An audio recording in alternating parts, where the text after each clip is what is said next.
the motor industry, and we had the two best bosses, Bill and John.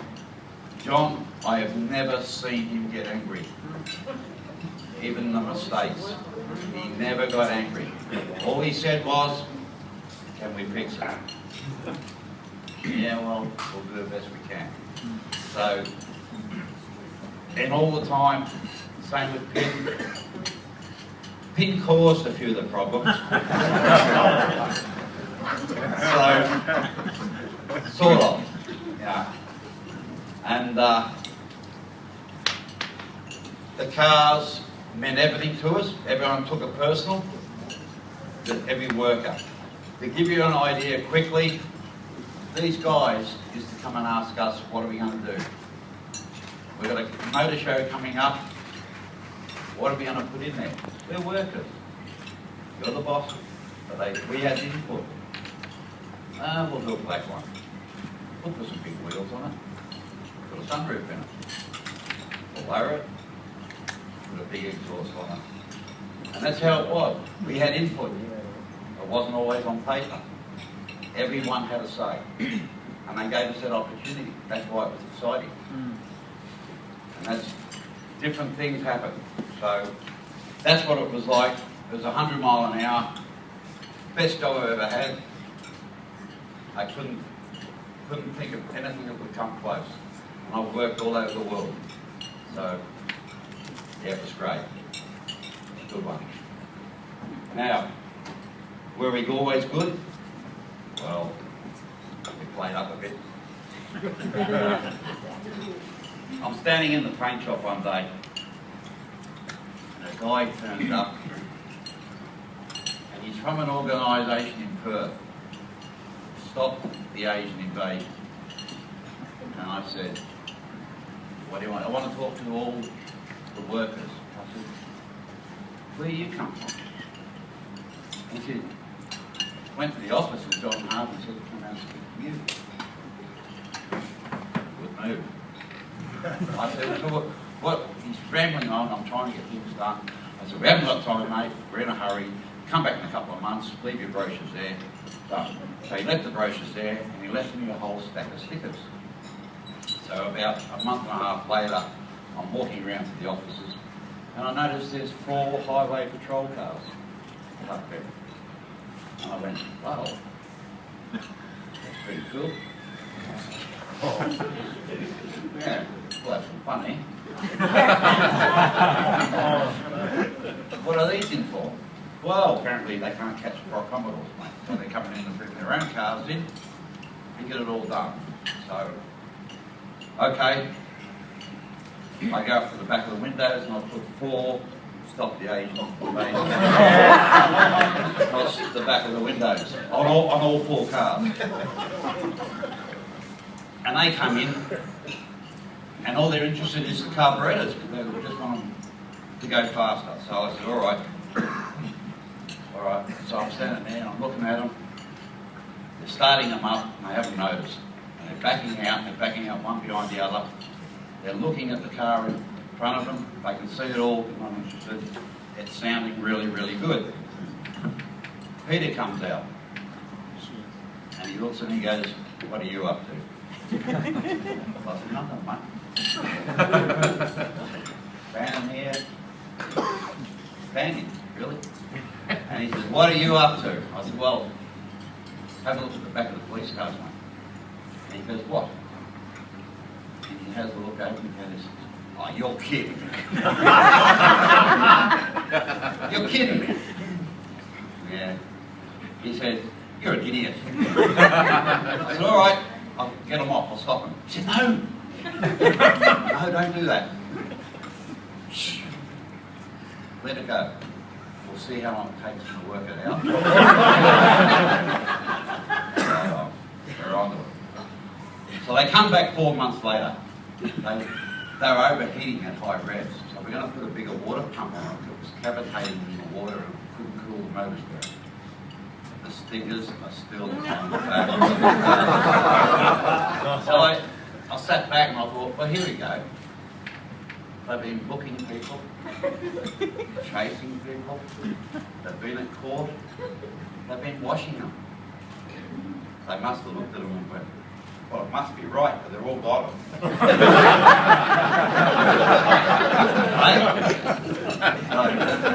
Yeah, so that was a classic. So then we get on. One day, Peter comes up in '84, and he decides, he comes in the tea room and he says, how do we win battles? How do we do the 1-2 thing? Because Alan Moffat thinks it's got us. And Neil Burns' part says, build 2 new cars. But every year, John got the second-hand car. And it's a credit to him to get it up to where it was, but it was always a year old. So if you want to win 1-2, let's build 2 brand new cars side by side. And Peter goes off, he comes back, and he comes in one day, he says, Steve-o, come up with me, I want to talk to you. He goes up top and he says, I've got a plan. I said, good. He says, look at this, he's got tracing paper. And he's got it over a brochure. And he's drawing with pencil. He said, this is what I want to do. Have you painted fluoro? No. He said, we're going to do this. He said, I was over in England and I saw the mould of McLaren cars. And over the nose panel, the orange went down and went down onto the wing. When you stand back and look at the car coming at you, it looks like it's complete. I said, well, that would make sense. He said, can we do that to a Commodore? I said, we can do it. Okay. All right, that's it. So he said, this is what I want to do. This is how we do it. So 6 weeks ago, I was going through my stuff at home, and I actually found the tracing paper.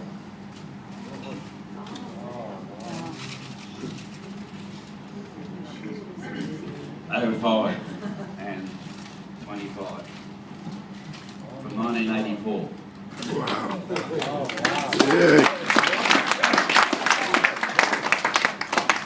And there it's got all the flares, it's got all the writing and all the spilt paint, and it's got here, I'll read it out. It's got, I'm going to put on, I'm going to hang it up over here, lady, you can all come and have a look at it.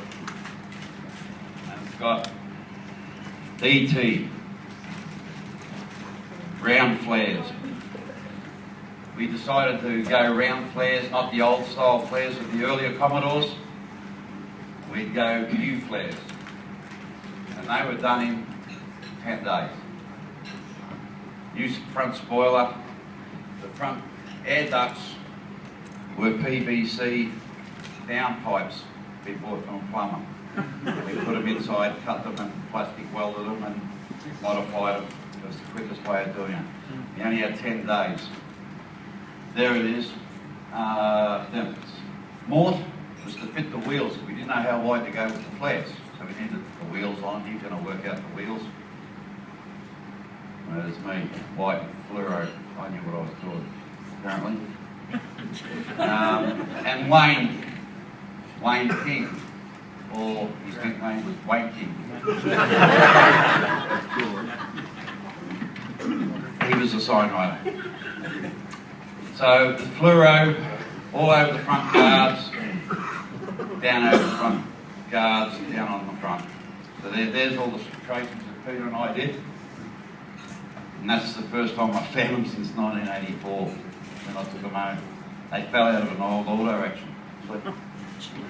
So we paint the cars. Paint the 05 cars. Now I'm going to make it official. Where is 05? Who've heard of all? Well, after HDT I went to Japan and worked for Nismo. And I came back to Australia and I took a Japanese guy to Bathurst. He wanted to go and have a look at Bathurst. And I was trying to get him to run around the track. I wanted to see if he was capable of running around the track. And he said, no, it's all uphill. He wasn't going to do that. So I took him to the museum. And the guy who opened the door up, he said, so you painted this car in a conversation? I said, yeah. He said, well, there's a bit of controversy over it. And I said, well, 05 was Com 6. That's the first car we painted. Mciver was 25 cars.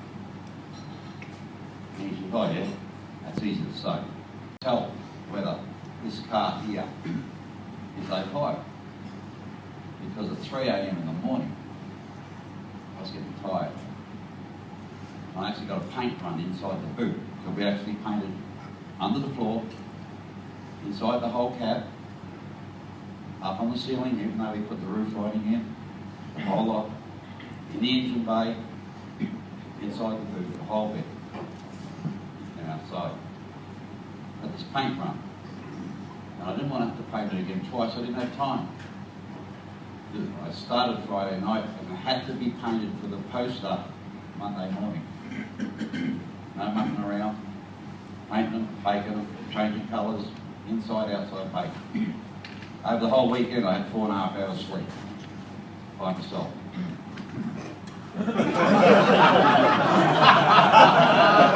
Geez, it was fun. I love it. I love it. So I got this paint run. So I put my hand in and wiped it because I didn't want to have to repaint the whole thing again. It was too painted. So we opened up the boot. I said, have a look at the paint run. Your finger marks are in it. And the guy looked inside and he said, yep, exactly where you said it was. So 05 is at Bathurst.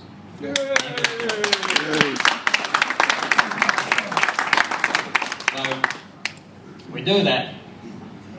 I haven't had any sleep. The car gets done wanking, came in Sunday, and we got a sign written all Sunday night, Monday morning, paint's still drying. We load her up, we get it out to the photo shoot. Get the photo shoot, that's the poster you see. And we get it back there, we go testing, and paint blows off. The orange fluoro is delaminated off the white because the fluoro came from England. It's a different type of paint, doesn't like Australian paint. They don't, Tommies don't like it, Australians anyway, so it doesn't want to know about it, we're in trouble. Peter looks at it and goes, what are we going to do? I said, well, we need some more paint, we've run out.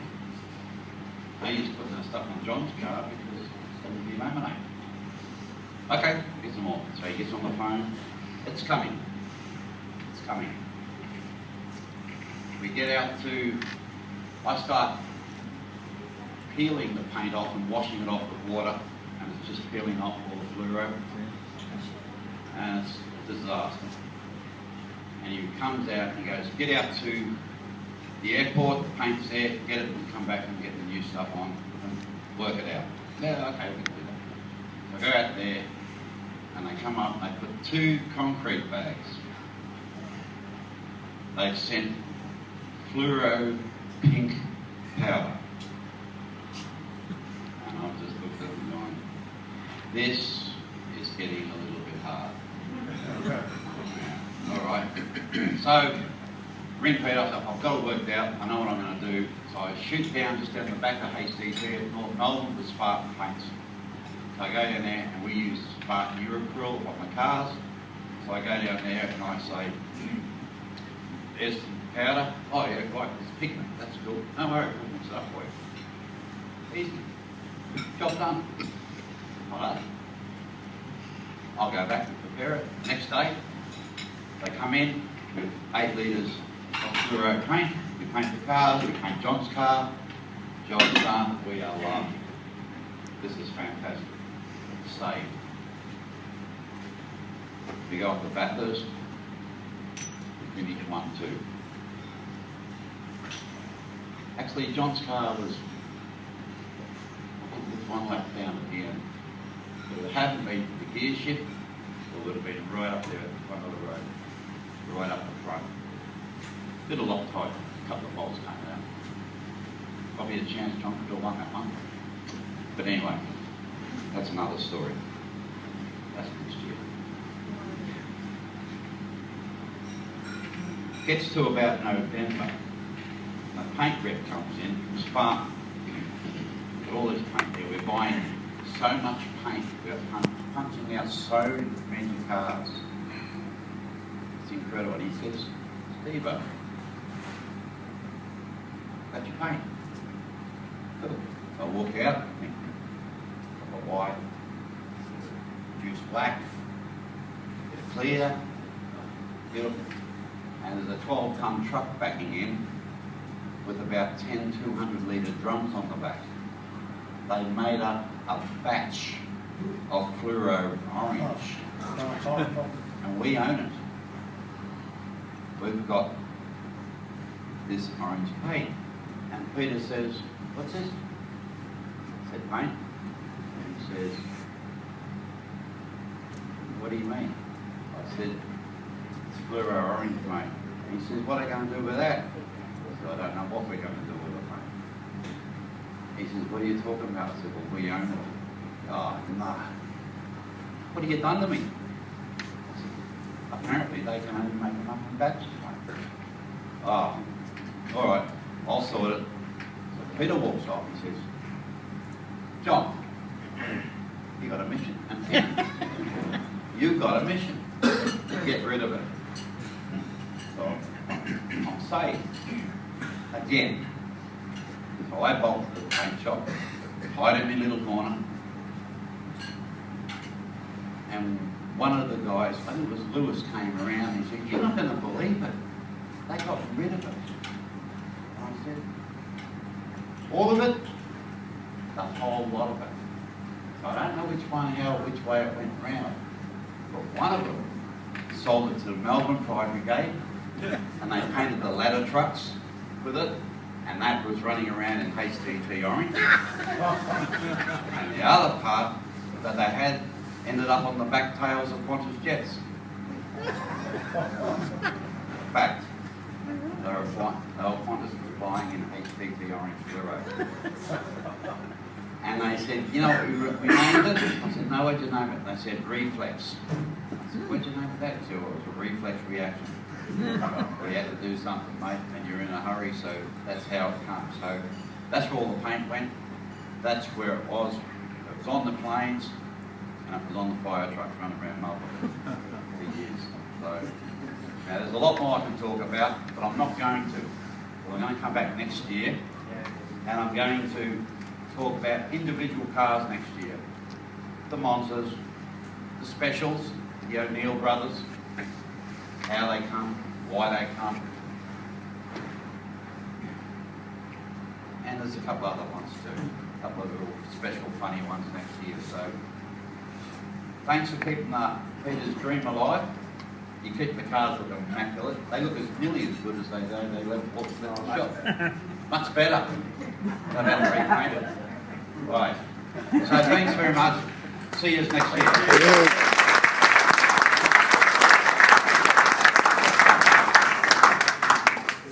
Okay, ready?